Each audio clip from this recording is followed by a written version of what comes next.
Ladies and gentlemen, hey, hi, how you doing? Welcome back to the channel. Thank you so much for stopping by.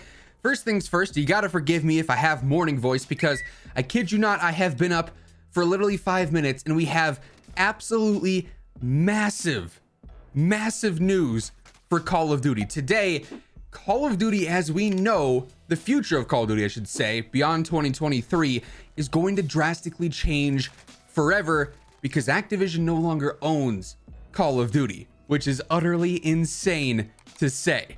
So as we go over everything, if you enjoy the video at any point, let me know by dropping a like on it, would be seriously appreciated. And of course, if you're new to the channel or if you have not already subscribed, I got you covered every single day with all the latest news, updates, loadouts, tips, everything going on. It is all right here. So feel free to subscribe with your notifications turned on. So this is the tweet. Breaking news, Microsoft confirms they have bought Activision Blizzard. So obviously, as we know, over the past year, things at Call of Duty, especially publicly, as all these things have come out, have not been great. More so Activision than Call of Duty, but it still ties in. There's still issues going on internally, big issues at that. And you look at what's going on with the games right now. Vanguard being totally busted, Warzone being totally busted, Modern Warfare even being totally busted.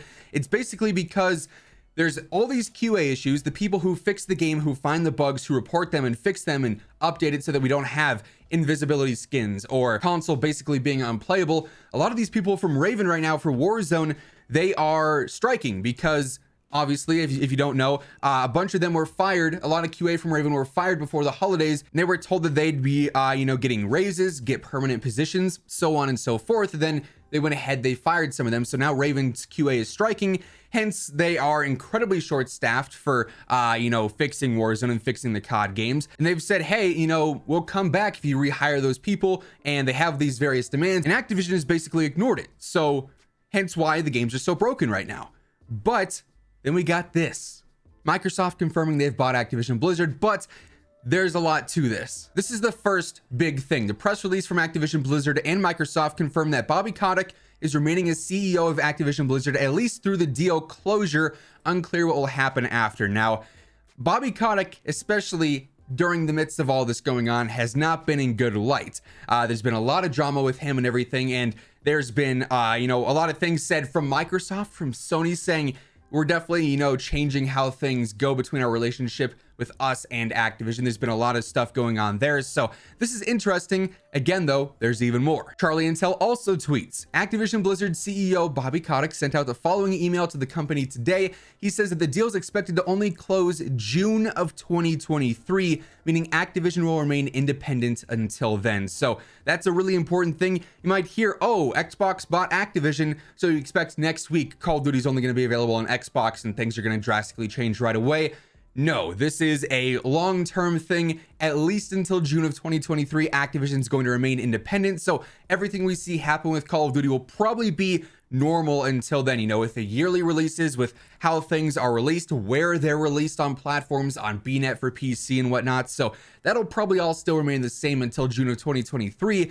But then that's when things get a little bit interesting and we could see a lot of changes happen with what Call of Duty in general is, where Call of Duty is, so on and so forth. One of the Microsoft PR statements they released also basically says this is about increasing the availability of Activision games across platforms, including mobile. So we've been talking a lot about Warzone mobile in the past.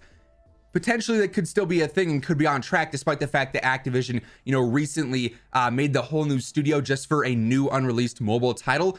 All these Activision studios now, Raven, Infinity Ward, Treyarch, Beanox, High Moon, so on and so forth, all these Activision studios are technically going to be under Xbox Game Studios moving forward. So the actual development and whatnot probably isn't going to change all that much from what we know now.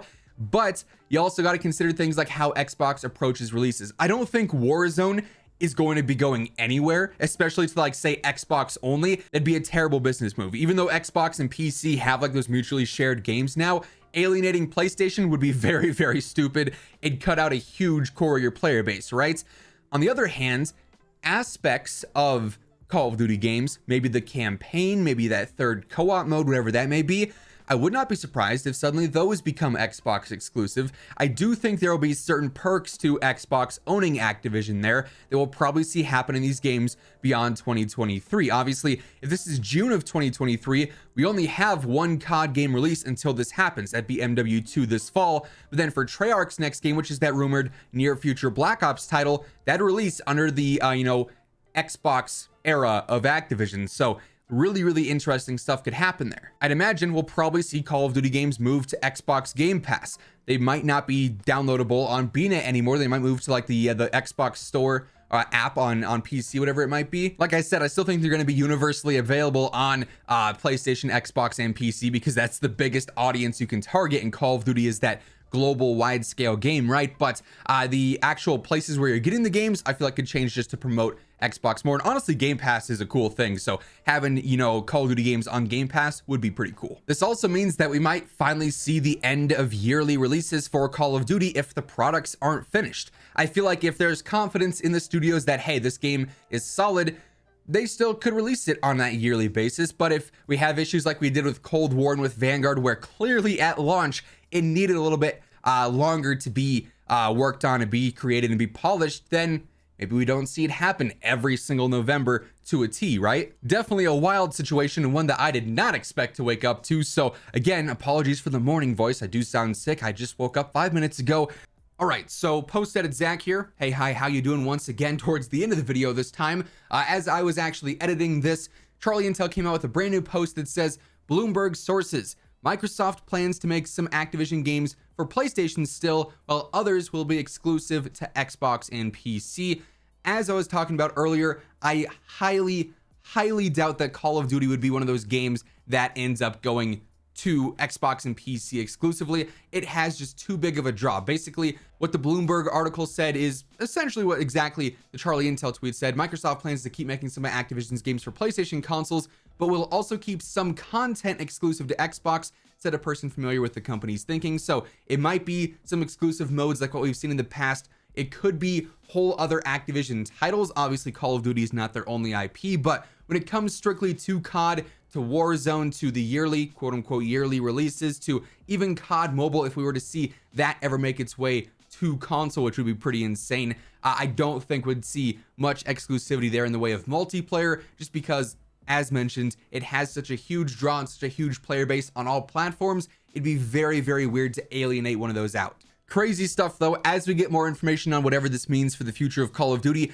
you already know we're going to be talking about it here on the channel, so stick it here for that and everything else going on between the latest news, updates, loadouts, tips, everything like that. I got you covered. Feel free to subscribe with your notifications turned on. And if you enjoyed the video, let me know by dropping a like on it. Would be seriously appreciated. But once again, thank you so much for tuning in. And until next time, take it easy, have an awesome rest of your day, and I'll catch you guys later. Peace out.